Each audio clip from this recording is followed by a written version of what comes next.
stage. All right, thank you. So yeah, this is going to be a quick talk about mobile virtual reality and kind of what that means. You know, there's so much talk about VR in general, and then you have your high end and your low end. Where does mobile fall into that, and what does it mean for the rest of the industry? So this is going to be a quick rundown of a few of the topics in mobile virtual reality. So I'm Abbruzzese. I work for ABI Research. ABI Research is a pretty typical investor or market research firm. So I'm on the analysis side, and then we have business development. We help companies with whatever they may need on the research side of things. So when you look at mobile virtual reality, you can really classify it as the foundation for VR in general. You have a really diverse and quickly growingly complex system in virtual reality. So having a baseline to look at what is virtual reality at its most simple is a good place to start. And that's what mobile VR can do. So 4 points I'd like to highlight. Mobile VR can drive experiences. If you're looking at marketing, if you're looking at gaming, if you're looking at video, it can be a really easy way to drive an experience home for whoever you're trying to target. It can raise accessibility. If you look at something like the Oculus Rift or the HTC Vive, that high-end virtual reality, that's not very accessible to most people. On the other hand, you look at Google Cardboard for $5 plus a smartphone, that's much more accessible for the majority of the market that'd be interested in VR. Mobile VR can serve as a litmus test. I mentioned marketing. People wanting to maybe venture into virtual reality but aren't quite sure on the benefits it might give them. Mobile virtual reality is an easy way to try something out, whether it's a quick application experience, a 360 video, something like that. It's an early test to see what kind of experiences you can put out and what kind of feedback you can get from users. And then it can empower other technology. 360 video is kind of the biggest one that comes to mind. You know, when you're looking at these virtual reality dependent technologies like 360 video, like interactive storytelling, how to get people involved, removing that price barrier, and empowering people to consume that technology is where mobile VR can come into play. So it does have some pros and cons. It's not a perfect market, obviously. I'm sure most of you are familiar with these pros and cons, but really quickly, mobile VR has those low upfront costs. The smartphone is expensive, but with the footprint that smartphones have already, it's a little more manageable. A large initial audience, again, that smartphone market is so big. Just giving someone a Google Cardboard opens up millions and billions of users. And high accessibility, again, just slotting a smartphone into Google Cardboard is pretty self-explanatory. They gave them out at this event. People can figure it out pretty easily and get into some compelling content. On the other hand, if you're looking at virtual reality as a whole, you have those HTC Vives, those Oculus Rifts. It's less capable than them in a few different ways. Tracking is the biggest one. You have the Oculus Rift and the HTC Vive that has really good head tracking. The HTC Vive adds room space, virtual tracking. You're not going to get that with current generation technology in mobile virtual reality. At the same time, the content's usually a little simpler than that high-end side of things. You'll have some games, but the games are relegated to more simple experiences because of the limited input options. So how to get around that, how to make content complex and compelling can be difficult with the current market. And again, those limited input options. How to empower people more than a trackpad or more than just a point and click. So you're looking at smartphones at the core, and there's kind of this cyclical relationship of 5 different points where smartphones come into play. You have that lower cost. You have that greater accessibility. You have access to more users. You have access eventually to better content, and you have access to a wider footprint. Wherever you start on that circle will lead to the next thing. So right now we don't have better content, but gaining a wider footprint with lower cost, with greater accessibility, so on and so forth, will lead to the next point. So a few of the facets of mobile VR that go along with that, some of the challenges that the market will have to face, and some things to keep in mind. How can you get around the idea that mobile VR is going to be just another app? If you have 15 apps on your smartphone that all do slightly different things in virtual reality, how can you keep users compelled? How can you create more and better experiences that will keep people interested? Users and content are key. If you don't have the users, you won't have the content. If you don't have the content, you won't have the users. It's a difficult line to cross between the two, and as one increases, the other one will increase as well. And when you look at content, quality and quantity of content will increase over time. Enterprise is not a focus, but a parallel. There's an interesting dynamic between consumer and enterprise virtual reality. And enterprise usage is mostly with augmented reality right now, with some virtual reality experiences and simulation and training and that kind of thing. So in the first couple years, going forward, this isn't going to be a focus on the enterprise side, but it is something that will grow in parallel as mobile virtual reality continues to grow in power and decrease in price. It'll be able to kind of make its way into enterprise after starting out in the consumer side of things. And it's a segue to better VR devices and content. If you have these first-gen high-cost devices like the Rift and the Vive, keeping people interested with these lower-end Gear VRs, Google Cardboard, that kind of thing, that'll keep people interested until prices come down on that high-end stuff and accessibility. It'll also keep developers interested. They'll have somewhere to go other than that really high-end space. And there's a lot of content out there that doesn't need an Oculus Rift to work, 360 video being a really good example. So giving developers a place to go as well will help segue to better content, better devices. So I've mentioned Google Cardboard a few times. You're all familiar now. It was launched at Google I/O in 2014. The initial reactions were interesting to look at. It was mostly curiosity and confusion. And looking back now, it wasn't really clear to the people who received it first what exactly this was going to do. But quickly, as press and users got their hands on it, they realized, wow, this is actually a really compelling thing for something so simple. The inexpensiveness of it is really that key. Especially if you're a major company, you want to ship out hundreds of thousands of them like the New York Times did for marketing purposes. That's pennies on the dollar for you, just to send them out. You can brand them, print on the cardboard or create an app to use on the cardboard. The accessibility and the affordability come with that, making this content accessible. If you're creating a 360 video like the New York Times did and you have 100 users for it, it's not worthwhile. The Google Cardboard empowers that 300,000 that they've shipped out initially and another 300,000 they shipped out later. It allows them to do that at low cost and get that content out there. It created an ecosystem, both hardware and software. So sometimes it's weird to call Google Cardboard hardware, but it is in retrospect with, it's not obviously software, and it's a component, it's an accessory to smartphones. It's a nascent but growing market. You have the Google Cardboard SDK that empowered some early development that's been growing through partnerships and through more applicability with different partners. It encourages quick uptake. If you have this SDK that anyone can jump into, anyone can grab a Google Cardboard. Most people already have access to a smartphone. That's really quick for developers to get interested and involved. It also exposes these developers more so than they might have been able to on their own. It's all through Google Play, billions of users on Google Play. Having it through Google Play, having a separate cardboard component in Google Play separates virtual reality and non-virtual reality content and allows some developers to get more exposure than they may have been able to on another store.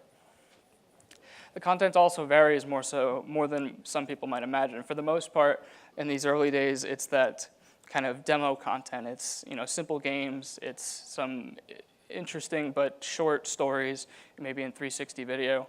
But that's going to continue to improve with the hardware that improves and with the developer resources and developer access as they continue to advance as well. So when you're looking at virtual reality content, specifically for this lower end side of things with mobile VR, it's pretty rich and it's growing really quickly. On the gaming side of things, you have Unity joining in with their platform for some development. Samsung with their Milk VR platform puts in games as well.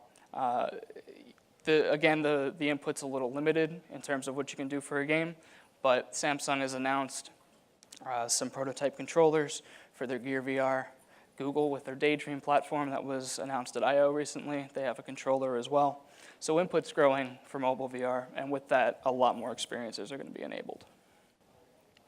360 video, YouTube, massive name. They were one of the first involved with 360 video. They already support it on their player. Jaunt VR is on the higher end side of things. They're doing production quality 360 and virtual reality video.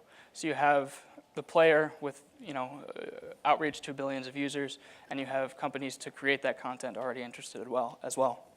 I'll mention Facebook here too, another massive name in social, massive name in general. They support 360 video on their news feeds.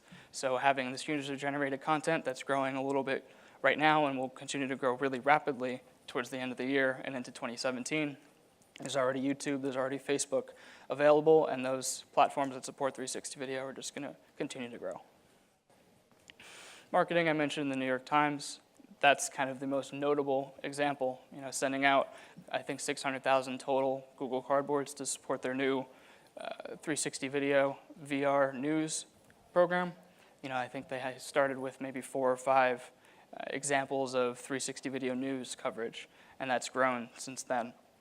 It's an awesome marketing technique, sending out as many devices as possible, getting your content to as many people as possible in a new way. It's not just a commercial, it's not just a display ad on a web page. It's something new, it's something unique. Education is a really promising vertical for mobile virtual reality. You have Mattel with their ViewMaster. It's, if you're not familiar, it's kind of just a little more advanced Google Cardboard made of plastic. It's a nicer holder for your phone.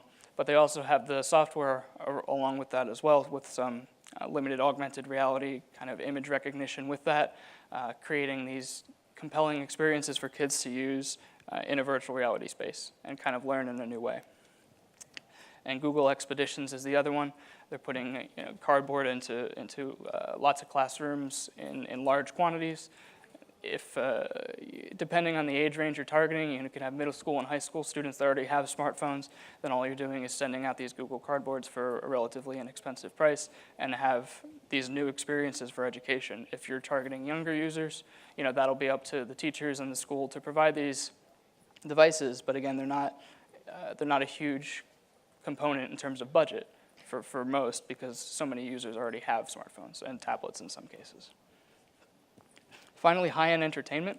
The Void has been being talked about a lot here. The Void's not mobile virtual reality. It's using some pretty high-end stuff for their virtual reality experiences, but it's showcasing kind of the way that entertainment's going forward in terms of mobility and usability.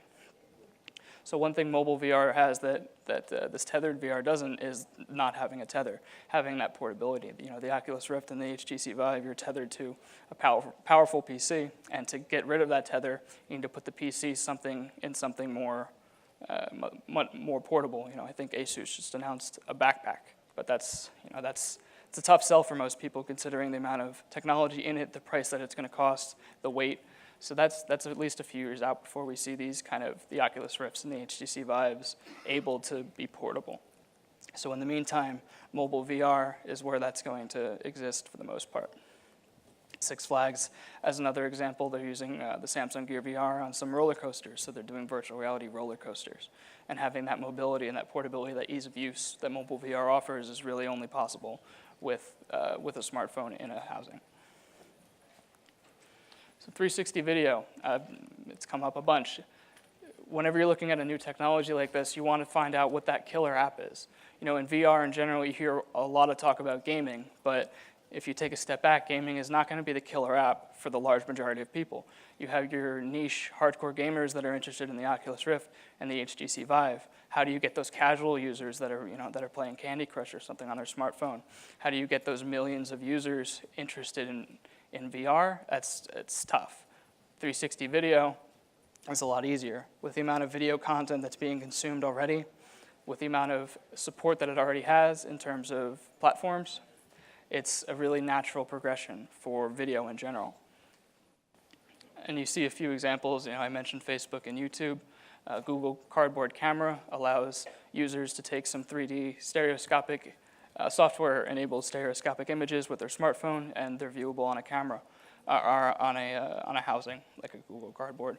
Or the Bubble Cam there, you see that does 360 video. We're seeing a really big increase And cameras like that, you have Ricoh that has a presence here with their Theta, that's a great camera. And on the higher end of things, you have GoPro creating kind of a housing for a number of their products. We're also seeing dedicated stuff like Jaunt for 360 video as well. So it covers the whole spectrum in terms of quality, price, use cases, all those different things. So as a market research firm, I got to show you a little bit of data. This is what we've been working on most recently. So this shows total VR hardware installed base as a forecast through 2021. And you see I broke out Google Cardboard there very specifically. We have three general breakouts. We have mobile VR, we have tethered VR, and we have standalone VR. I mentioned tethered VR is the Oculus Rift and the HTC Vive, those types of experiences. Standalone VR is a much smaller market that are kind of the HoloLens, let's say, of the virtual reality. You know, all in one. There isn't an external battery pack. There's an external processing. It's all on board. So that's a very small market right now, but it is growing. And you see how big mobile VR is in general when you combine the green and the red sections, because that's Google Cardboard plus other VR mobile devices like the Gear VR. And you see those are growing pretty quickly, followed by tethered VR like the Oculus Rift and the HTC Vive. And this is another breakout. This is by vertical, so and for shipments rather than installed base. But another forecast through 2021, you see some pretty generous growth. I'll highlight a couple of these verticals we break out. Gaming being one of the biggest ones. When you consider virtual reality as a whole, you have to consider gaming because of the Oculus Rift and HTC Vive. But also through 2017 and 2018, when mobile virtual reality gets a lot stronger, a lot more powerful, that's when gaming is going to come into play a lot more viciously there. Education is another big one. That's going to be more on the mobile side of things for now. The accessibility, low cost, the ease of use. That's what's really powering education. Media and entertainment, 360 video. That's the home of 360 video. How to enable the next generation of Netflix in 360. That's where that's going to take off. And depending on who gets involved, with our forecast, we're I'd say moderate in terms of big players. But you have YouTube already. When does Netflix get involved? When does Hulu get involved? When do the content creators creating content for those sites get involved?